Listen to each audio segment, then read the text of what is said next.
नमस्ते बच्चों, welcome to easy maths by Vivek sir. चलिए बच्चों, linear equation in two variable की सीरीज़ में आज हम कुछ और इम्पॉर्टेंट क्वेश्चंस को देखेंगे। चलिए बच्चों, पहला सवाल देखते हैं। The pair of linear equations x is equal to 2 and x is equal to 5 has no common solution, infinitely many solution, unique solution और none of these.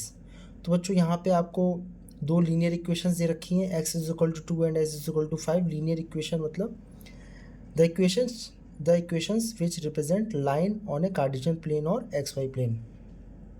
x is equal to 2 और x इज इक्वल टू 5 की जो आपकी linear equations हैं उनके पास common solution है, no common solution है, infinitely many solution है, यूनिक सोल्यूशन है कि नन ऑफ दीज। चलिए बच्चों, पहले थोड़ा बेसिक समझ लेते हैं। Linear equation in two variable जो जनरल फॉर्म होता है वो होता है a1x plus b1y plus c1 बराबर 0, और दूसरी होती है बच्चों a2x plus b2y plus c2 बराबर 0। These are standard form of linear equation in two variables. बच्चों यहाँ पे तीन केस अराइज होते हैं। या तो आपकी जो ये linear equations always represent line, तो ये बच्चों लाइन जो होंगी या तो ये एक दूसरे को सिंगल पॉइंट पे कट करेंगी, तो बच्चों यहाँ पे यूनिक सॉल्यूशन मिलता है आपको। या तो ये दोनों लाइंस एक दूसरे को सुपर इम्पोज करेंगी, मतलब दोनों इक्वेशन सेम होंगी, तो इनफाइनाइट नंबर ऑफ सॉल्यूशन मिलता है। या तो बच्चों ये दो लाइनें आपकी पैरेलल लाइंस होंगी, एक दूसरे को कभी ये कट नहीं करेंगी और इनफाइनाइटली एक्सटेंड करेंगी दोनों डायरेक्शंस में। तो बच्चों ये तीन केस होते हैं, इनके अलावा कोई केस एग्जिस्ट नहीं करता है। तो बच्चों पहले केस में जब आपकी लाइंस इंटरसेक्टिंग लाइंस होती हैं, इंटरसेक्टिंग लाइंस में आपको बच्चों कंडीशन याद रखनी है कि a1 अपॉन a2 जो होता है वो not equal to b1 upon b2 होता है। और इंटरसेक्टिंग लाइंस में बच्चों यूनिक सॉल्यूशन मिलता है। यूनिक सॉल्यूशन क्यों मिलता है? क्योंकि ये दोनों लाइंस आपकी सिंगल पॉइंट पे इंटरसेक्ट करती हैं, तो यहाँ पे यूनिक सॉल्यूशन मिलता है। और ऐसी इक्वेशंस को आप consistent pair of linear equation भी बोलते हैं। Consistent pair of linear equations, क्योंकि बच्चों यहाँ पे आपको सॉल्यूशन मिल रहा है। ठीक है बच्चों, तो बच्चों इंटरसेक्टिंग लाइन की कंडीशंस पता होनी चाहिए। x का कोएफिशिएंट a1 और x का यहाँ पे कोएफिशिएंट a2, इसका रेशियो वो नॉट इक्वल टू होना चाहिए। y के कोएफिशिएंट पहली इक्वेशन का और दूसरी इक्वेशन का y का कोएफिशिएंट के नॉट इक्वल टू होना चाहिए, तो बच्चों यूनिक सॉल्यूशन मिलेगा और लाइंस इंटरसेक्टिंग होंगी। और ऐसी लाइंस को बच्चों consistent pair of linear equations भी बोलते हैं। ये तो बच्चों पहला हो गया। सेकंड केस में बोलते हैं बच्चों कोइंसिडेंट लाइंस। तो बच्चों कोइंसिडेंट लाइंस का मतलब होता है कि दोनों लाइंस एक दूसरे को सुपर इम्पोज करेंगी। तो यहाँ पे बच्चों ये केस है आपका, दोनों लाइंस जो होंगी वो एक दूसरे को सुपर इम्पोज करेंगी। और ये वाला जो केस है यहाँ पे बच्चों होता है इनफाइनाइटली मैनी सॉल्यूशन।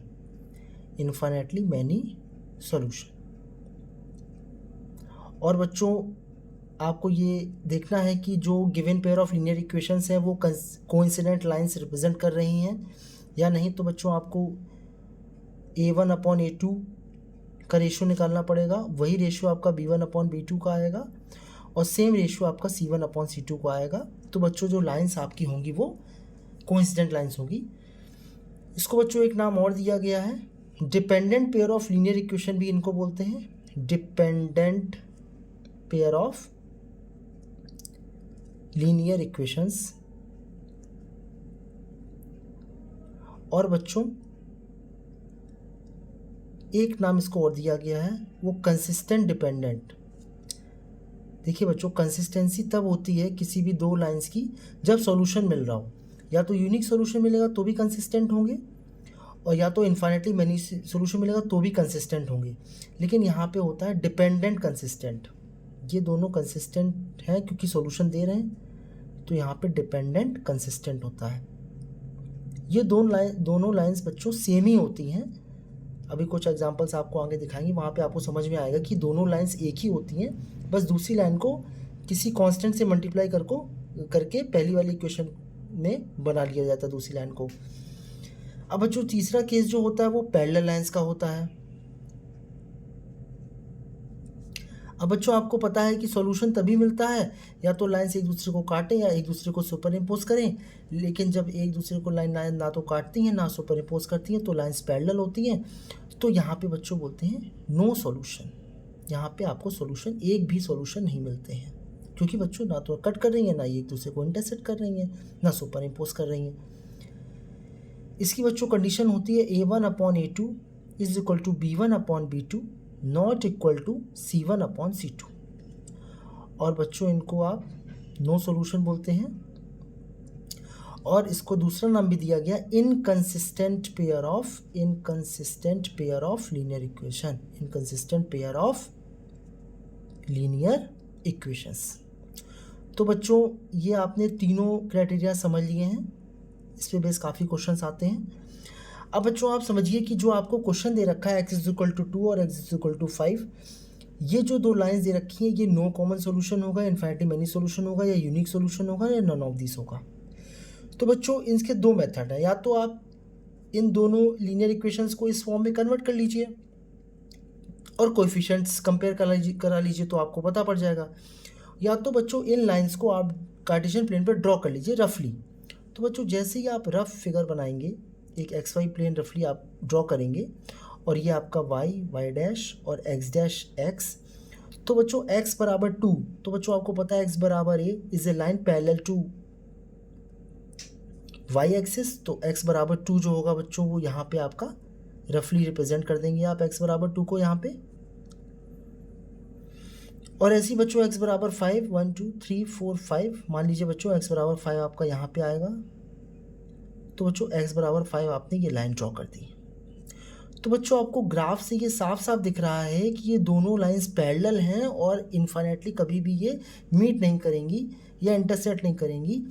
तो बच्चों इसका आंसर होगा नो कॉमन सॉल्यूशन। ठीक है बच्चों, आप बच्चों इसको स्टैंडर्ड फॉर्म में लिख के भी इसके कोएफिशिएंट्स कंपेयर करा के भी आप कर सकते हैं, लेकिन बच्चों बेस्ट मेथड यही है कि आप इसका रफली ग्राफ ड्रॉ कर लीजिए x=2 और x=5 का। और बच्चों ये दोनों लाइंस आपके सामने दिख रही है पैरेलल लाइंस, तो पैरेलल लाइंस में नो सॉल्यूशन होता है। तो बच्चों इसका आंसर आ जाएगा नो कॉमन सॉल्यूशन। चलिए बच्चों पहला सवाल समझ में आ गया, अगले सवाल की ओर चलते हैं। देखिए बच्चों क्या बोल रहा है, the pair of linear equations x=y and x + y=0। First option no common solution, infinitely many solution, unique solution, none of this.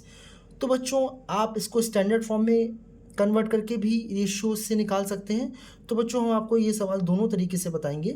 पहले इसको स्टैंडर्ड फॉर्म में लिख लीजिए, तो यहाँ पे 1x माइनस का इसको स्टैंडर्ड फॉर्म में लिख रहे हैं 1y, और बच्चों यहाँ पे तो बराबर 0 लिखना पड़ेगा, c तो है नहीं बच्चों, वो भी 0 है आपका।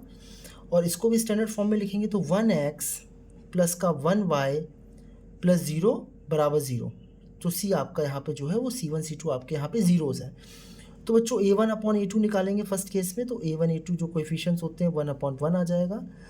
और बच्चों B1/B2 निकालेंगे तो बच्चों ये आएगा आपका -1/1। तो बच्चों आपको साफ साफ दिख रहा है कि A1/A2 जो है वो नॉट इक्वल टू B1/B2 है, क्योंकि बच्चों यहाँ पे वैल्यू 1 आ रही है और यहाँ पे -1 आ रही है।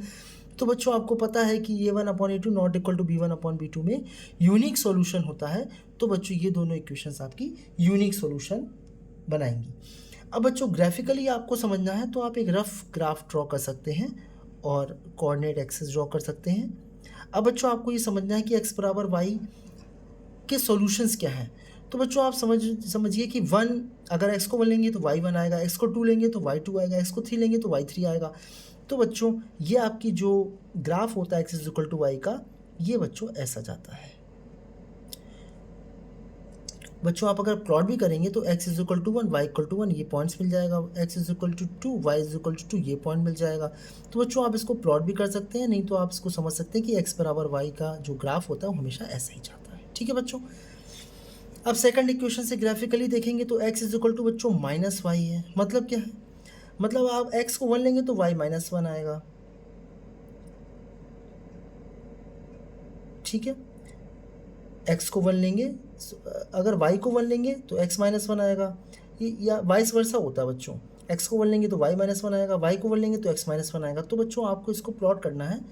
तो बच्चों आप देखिए कैसे प्लॉट होगा, एक्स को 1 लेंगे तो वाई आपका -1 आ जाएगा। ठीक है बच्चों, रफली प्लॉट कर लेते हैं इसको। एक्स को 2 लेंगे तो वाई आपका -2 आ जाएगा। ठीक है बच्चों, ये यहाँ आ जाएगा रफली। ऐसे ही बच्चों आप अगर वाई को 1 लेंगे तो एक्स -1 आ जाएगा। वाई को 1 लिया बच्चा तो यहाँ पे एक्स आपका -1 आ गया बच्चा। ठीक है, और ऐसे ही बच्चों देखिए आप प्लॉट करेंगे तो अगर आप अगर वाई को आप 2 लेंगे तो एक्स आपका -2 आ जाएगा। तो बच्चों ये आपका जो रफली ग्राफ है वो ऐसा बन जाएगा। ठीक है बच्चों, ये भी आपका ऐसा बनेगा। ये आपका x = y का ग्राफ बन गया रफली, और ये x = -y का बन गया। ये क्यों है बच्चों?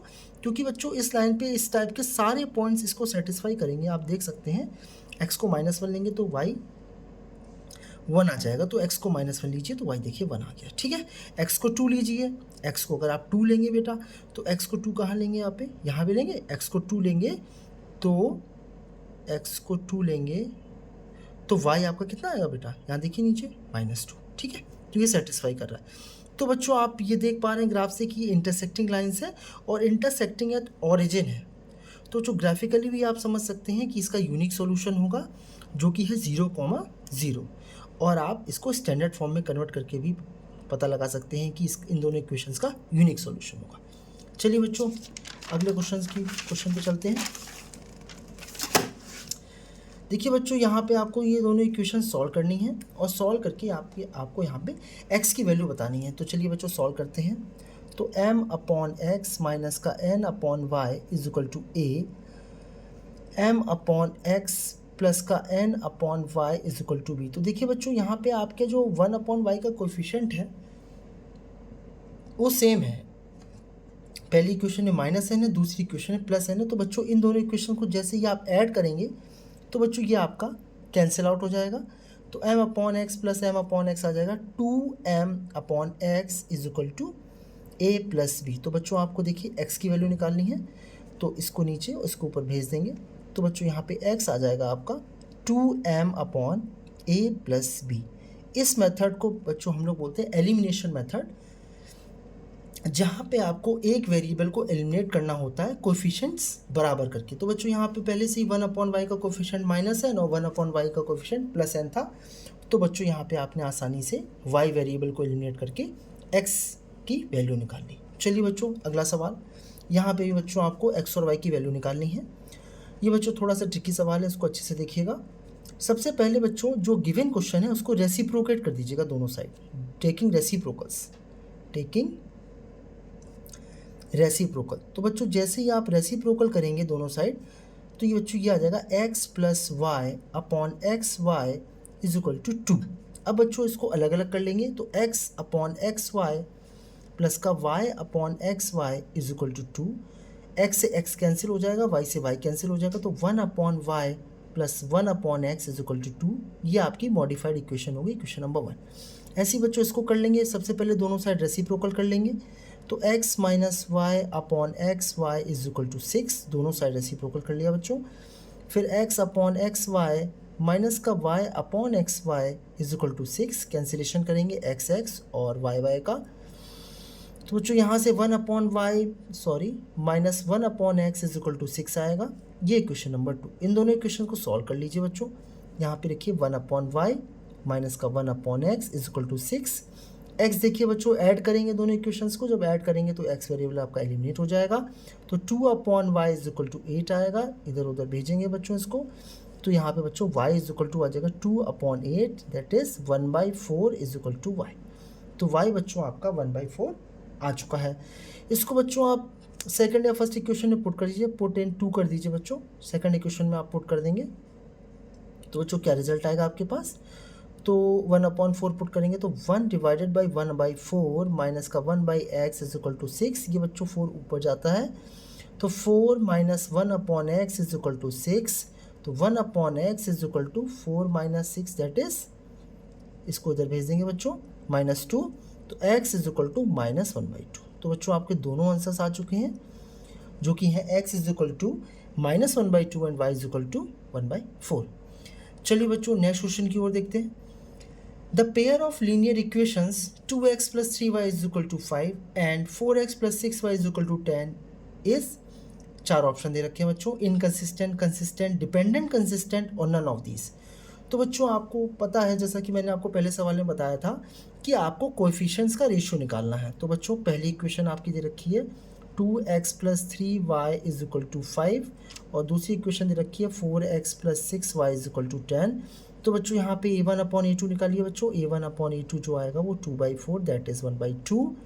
ऐसे बच्चों b1/b2 कैलकुलेट करेंगे तो 3/6 = 1/2। ऐसे बच्चों c1/c2 कैलकुलेट करेंगे तो बच्चों ये 5/10, ये भी बच्चों आपका 1/2 आ रहा है। तो बच्चों आपने देखा कि a1/a2 = b1/b2 = c1/c2 आ रहा है। तो बच्चों आप समझ लीजिए कि ये तीनों रेशियो आपके बराबर हैं। अब बच्चों आपको ये समझना है कि ये कैसी पेयर ऑफ इक्वेशंस हैं। तो इनकंसिस्टेंट तो होंगी नहीं बच्चों, ये पैरेलल लाइंस का होता है। कंसिस्टेंट या डिपेंडेंट कंसिस्टेंट, तो इस दोनों में डाउट हो सकता है, क्योंकि आपको मैंने बताया कि आपको जब सॉल्यूशन मिलता है तो कंसिस्टेंसी होती है, लेकिन ये डिपेंडेंट कंसिस्टेंट है क्योंकि बच्चों ये कोइंसिडेंट लाइंस रिप्रेजेंट कर रही हैं। आप पहली वाली इक्वेशन को दूसरी वाली इक्वेशन को ध्यान से देखेंगे तो पहली वाली इक्वेशन में जब आप 2 का मल्टीप्लाई करेंगे तो बच्चों दूसरी इक्वेशन आपको प्राप्त हो जाएगी। तो ऐसी इक्वेशंस बच्चों क्या कहलाती हैं? Dependent consistent pair of linear equations. ठीक है बच्चों, चलिए नेक्स्ट क्वेश्चन देखते हैं। The pair of equations y = 0 and y = -7 has 1 solution, 2 solution, infinitely many solutions,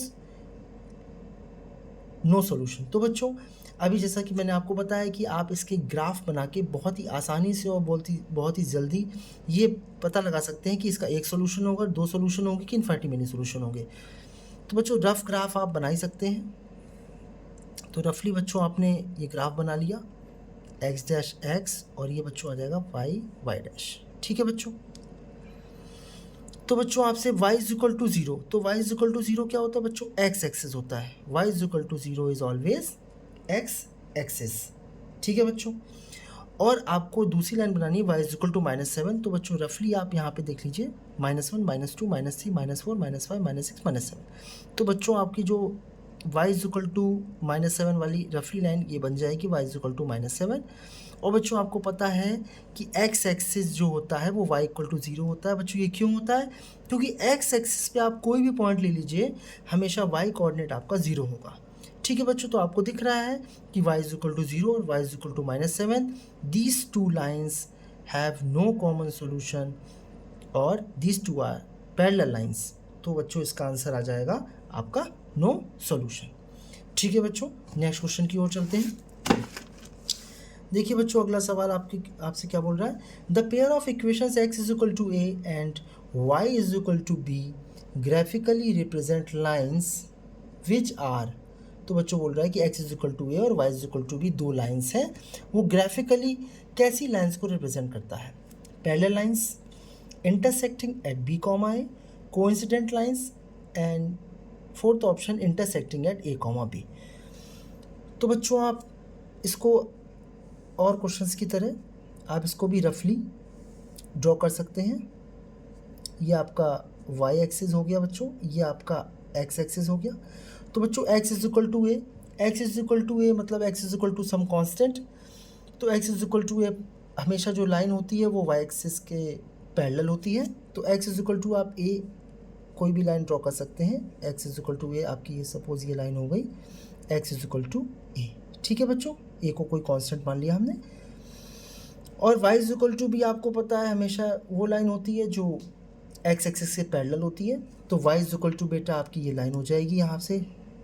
तो y = b हमने कोई कांस्टेंट मान लिया और यहाँ से हमने ये लाइन ड्रॉ कर दी y = b। अब बच्चों आपको ये तो कंफर्म हो गया कि ये जो लाइंस हैं आपकी, ये दोनों लाइंस इंटरसेक्टिंग लाइंस हैं। ठीक है बच्चों, इंटरसेक्टिंग लाइन का केस है। अब आपको ये पता करना है कि b, a कि a, b। तो बच्चों किसी भी पॉइंट पे पहुंचने के लिए हम लोग ऑरिजिन से स्टार्ट करते हैं। ऑरिजिन से पहले x चलते हैं। तो x कितना चले बच्चा? हम लोग यहाँ पे x को चले a और फिर b को कितना चले बच्चों? ऊपर देखिए y एक्सिस पे कितना चले? b। तो बच्चों ये जो लाइंस हैं आपकी वो आ जाएगी इंटरसेक्टिंग एट a, b। ये आपका फाइनल आंसर हो जाएगा। ठीक है बच्चों, और बच्चों आप इसको दूसरी तरीके से फॉर्मूला लगा के भी कर सकते हैं, लेकिन बच्चों ये बेस्ट मेथड है। यहाँ पे आपको सीधे सीधे ग्राफिकली समझ में आ जाता है कि x इज इक्वल टू है, y is equal to B जो लाइन्स हैं वो इंटरसेक्टिंग एट a, b है। चलिए बच्चों नेक्स्ट क्वेश्चन की ओर। Find the number of solutions of pair of linear equation. आपको बच्चों ये बताना है कि इन पेयर ऑफ लीनियर इक्वेशंस के कितने सॉल्यूशंस हैं। तो कितने सॉल्यूशंस बच्चों आपको पता है, यूनिक सॉल्यूशन होता है या इन्फिनिटी मैनी सॉल्यूशन होता है या नो सॉल्यूशन होता है। 3 केस के अलावा कोई चौथा केस नहीं होता है। तो बच्चों यहाँ पे आप जब कोएफिशिएंट्स को कंपेयर कराएंगे तो a1/a2 जो आएगा वो 1/2 आएगा। ऐसे ही बच्चों b1/b2 जो आएगा वो आपका 2/4 आएगा। बच्चों ये भी 1/2 आएगा। ऐसे ही बच्चों आपका जो थर्ड आएगा c1/c2, तो बच्चों जब इसको स्टैंडर्ड फॉर्म में लिखेंगे तो ये -16 हो जाएगा इधर पे। तो -8/-16 कितना हो जाएगा बच्चों, 1/2। तो बच्चों आप देख रहे हैं कि a1/a2 is equal to b1/b2 is equal to c1/c2। तो बच्चों ये जो लाइंस हैं इनकी कितने सॉल्यूशंस होंगे। So the given equations have infinitely many solutions, infinitely many solutions. ठीक है बच्चों, आपने कोएफिशिएंट्स को कंपेयर करा के बता दिया कि इन इक्वेशंस के इनफाइनाइटली मैनी सॉल्यूशंस होंगे, या दोनों लाइंस कैसी हैं, कोइंसिडेंट लाइंस हैं। बच्चों आप एक चीज़ और देख सकते हैं कि ऊपर वाली इक्वेशन में अगर आप 2 का मल्टीप्लाई करेंगे तो नीचे वाली इक्वेशन आपको प्राप्त हो जाएगी। तो ये डिपेंडेंट कंसिस्टेंट भी बोलते हैं इसको। देखिए 2x और इसमें 2 का मल्टीप्लाई किया तो 4 और इसमें 2 का मल्टीप्लाई किया तो 16 आ गया बच्चों। इसको ट्रांसपोज करेंगे तो -16 आ जाएगा। ठीक है बच्चों, चलिए बच्चों नेक्स्ट क्वेश्चन की ओर। Given linear equation 3x - 5y is equal to 11। तो बच्चों आपको 9th क्वेश्चन में एक इक्वेशन दे रखी है 3x - 5y is equal to 11। Form another linear equations in 2 variables such that the geometric representation of pair so formed is intersecting line, coincident lines और parallel lines। तो बच्चों ये सवाल समझिए, आपको एक लीनियर इक्वेशन दे रखी है। इस लीनियर इक्वेशन में आपको एक इक्वेशन दे रखी है और आपको एक ऐसी लीनियर इक्वेशन बतानी है जो इस लीनियर इक्वेशन के साथ ज्योमेट्रिकल रिप्रेजेंटेशन में इंटरसेक्टिंग लाइन रिप्रेजेंट करती है। तो इंटरसेक्टिंग लाइन रिप्रेजेंट करती है, आपको इसके सापेक्ष में एक इक्वेशन बतानी है। दूसरे केस में आपको इसी इक्वेशन के सापेक्ष में एक ऐसी इक्वेशन बतानी है जो ये लाइन और ये लाइन दोनों कोइंसिडेंट लाइंस हो जाए। फिर तीसरे केस में आपको ऐसी इक्वेशन बतानी है इसके कंपैरिजन में जो ये 2 लाइनें आपकी पैरेलल लाइंस रिप्रेजेंट करें। तो बच्चों देख लीजिए, ये बच्चों आप equation infinite number of equations बन सकती हैं। क्यों बच्चों, क्योंकि आपको इंटरसेक्टिंग लाइंस की कंडीशन पता है a1/a2 is not equal to b1/b2। तो बच्चों आप अपने आइडिया से कोई भी इक्वेशन लिख सकते हैं जिसमें a1/a2 not equal to b1/b2 आ रहा है। तो बच्चों देख लीजिए, हम लिख देते हैं 6x + 5y is equal to 3। तो बच्चों देख लीजिए यहाँ पे a1/a2 कितना आ रहा है 1/2, b1/b2 आ रहा है -1। तो बच्चों जैसे ही a1/a2 not equal to b1/b2 हुआ तो ये लाइन और ये लाइन दोनों बच्चों कैसी लाइंस हो गई, intersecting lines.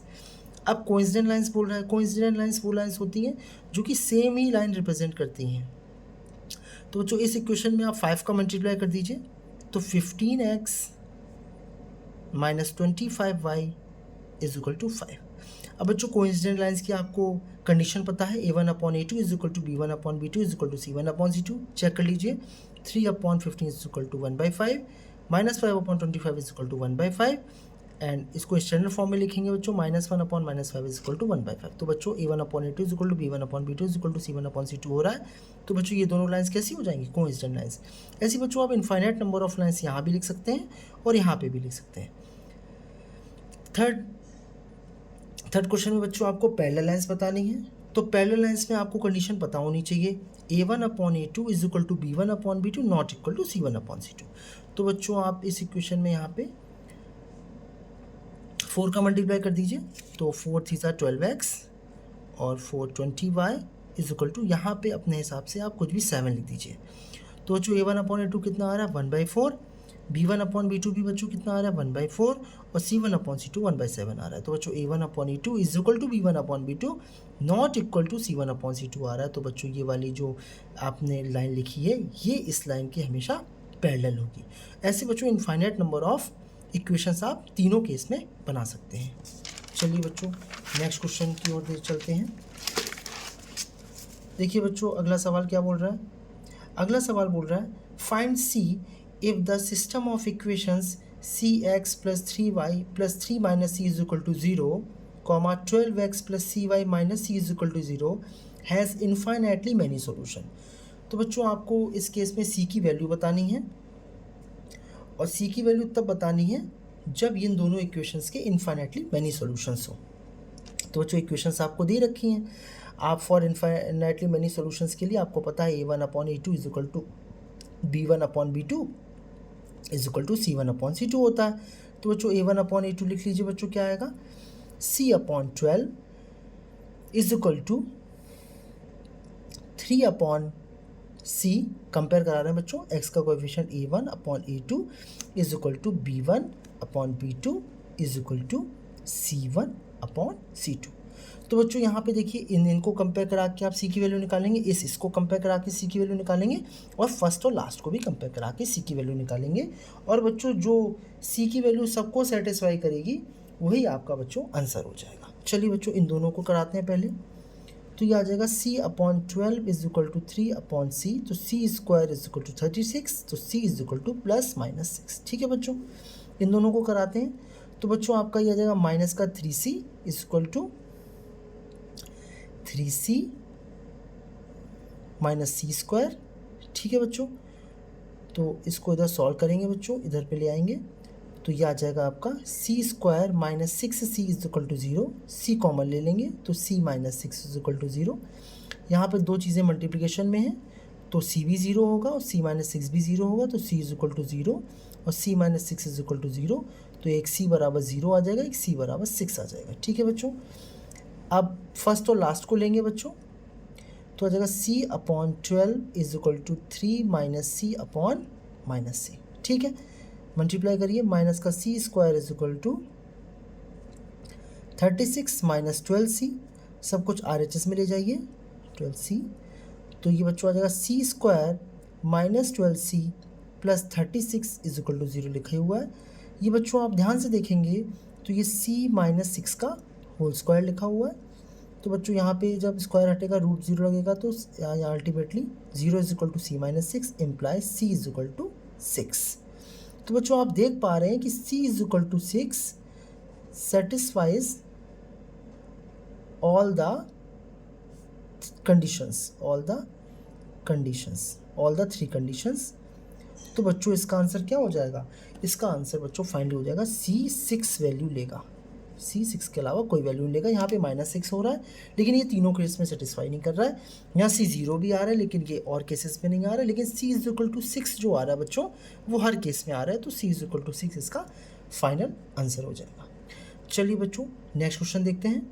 Find the values of k so that pair of equations x + 2y is equal to 5, 3x + ky is equal to -15 has a unique solution. तो बच्चों आपको पता है यूनिक सॉल्यूशन की कंडीशन क्या होती है, यूनिक सॉल्यूशन की कंडीशन होती है a1/a2 is not equal to b1/b2। तो बच्चों इसी आधार पे कंपेयर करा के आप वैल्यूज रखिए, 1/3 is not equal to 2/k। तो बच्चों यहाँ से आप क्या आएगा answer, k not equal to 6। तो बच्चों यहाँ पे k नॉट इक्वल टू 6 आ रहा है, तो बच्चों जो इसका आंसर होगा, ये दोनों consistent pair of linear equation unique solution दे रही हैं, सो आपको लिखना पड़ेगा सो k कैन एक्सेप्ट मतलब स्वीकार करना, ACCEPT accept all the values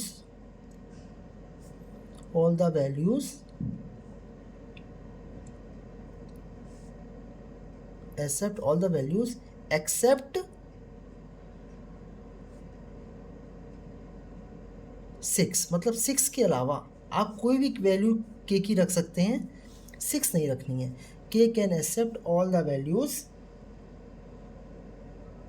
except 6, या तो बच्चों आप इसको ये भी लिख सकते हैं, ये बच्चों आपका सही है, k 6 के अलावा कोई भी वैल्यू आपकी एक्सेप्ट कर लेगा और आपके यूनिक सॉल्यूशन की कंडीशन बना देगा। So k can accept all the values except 6, 6 के अलावा सारी वैल्यूज के एक्सेप्ट कर सकता है।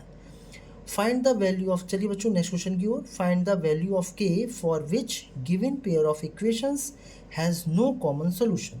तो बच्चों नो कॉमन सोल्यूशन का केस आपको पता है, नो कॉमन सोल्यूशन बच्चों हमेशा आपको पैरेलल लाइंस में मिलता है।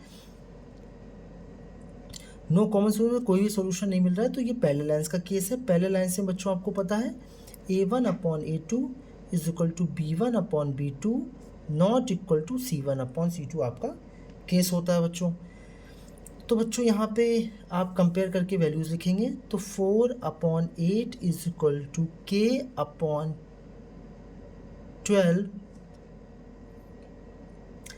Is not equal to 5/10।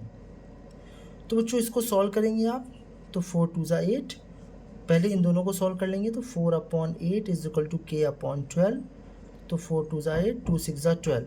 तो बच्चों k की वैल्यू यहाँ पे 6 आ गई। अब इन दोनों को सॉल्व करिए बच्चों, तो जब इन दोनों को सॉल्व करेंगे तो आएगा k/12 is equal to 5/10 not equal to है बच्चों, तो 5 2 ज़ा 10 2 6 ज़ा 12। तो बच्चों यहाँ पे k नॉट इक्वल टू 6 आ जाएगा। तो बच्चों आप समझिए k इज इक्वल टू 6 भी आ रहा है, k नॉट इक्वल टू 6 भी आ रहा है। तो बच्चों इसका आंसर आपका हो जाएगा there is no value of k for which given system of equation have no solution. तो बच्चों आपको लिखना पड़ेगा there is no value of k for which given system of equations have no common solution. तो बच्चों इस case में आपको k की कोई भी वैल्यू प्राप्त नहीं हो रही है जिसके लिए इनके पास नो कॉमन सोल्यूशन हो या पैरेलल लाइंस ये रिप्रेजेंट करें। थैंक्स फॉर वॉचिंग बच्चों, थैंक यू सो मच।